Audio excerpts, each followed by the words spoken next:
सबसे बड़ा प्रश्न यहां यही है कि अगले 24 से 48 घंटों में क्या होने वाला है। क्या अमेरिका सीधे तौर पर इस युद्ध में शामिल होगा? क्योंकि फोर्दो में जो परमाणु हथियार या फिर यूरेनियम को संवर्धित करके जहां रखा गया है, वो जमीन के लगभग 60 से 90 मीटर नीचे है और वहां पर वार करने वाली मिसाइलें केवल अमेरिका के पास है। लेकिन क्या कुछ और कर सकता है इजराइल? क्या इजराइल ईरान के अंदर तख्ता पलट करवाने की स्थिति में है? जिस तरह से मिलिट्री कमांडर्स को तो मारा जा रहा है, लेकिन सिविलियन लीडरशिप का क्या होगा? कई ऐसे ड्रोन्स हैं जो ईरान के अंदर ही बन रहे हैं और ईरान के अंदर से ही उन ड्रोन्स की बमबारी हो रही है मिलिट्री इंस्टॉलेशंस पर।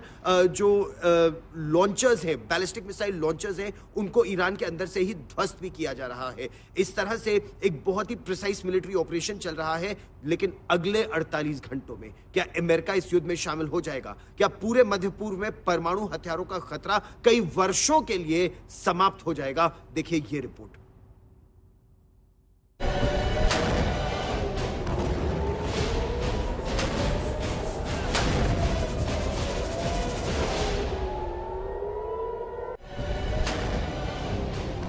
पिछले 5 दिनों से दो मुल्कों के आसमान चमक रहे हैं, जमीन धधक रही है।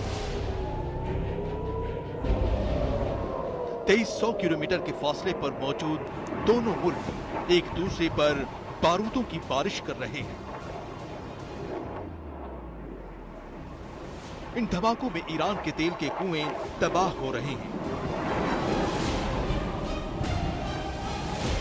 इन धमाकों में इस्राइल के बंदरगाह बर्बाद हो रहे हैं। इन धमाकों में ईरान के न्यूक्लियर ठिकाने नस्त नाबूद हो रहे हैं। इन धमाकों में इस्राइल की बस्तियां खंडहरों में बदल रही हैं। 5 दिन से चल रही इस जंग में ना तो इस्राइल थमने का नाम ले रहा और ना ईरान डरने का। इस्राइल के पीएम नेतन्याहू ने 5वें दिन ऐलान किया कि 3 मकसदों के हासिल होने तक जंग रहेगी और नेतन्याहू की वो 3 कस्में हैं। ईरान के परमाणु ठिकाने ध्वस्त होकर रहेंगे, ईरान की बैलिस्टिक मिसाइलों की ताकत खाक की जाएगी, आतंक की धुरी को इस्राइल नेस्त नाबूद करके मानेगा।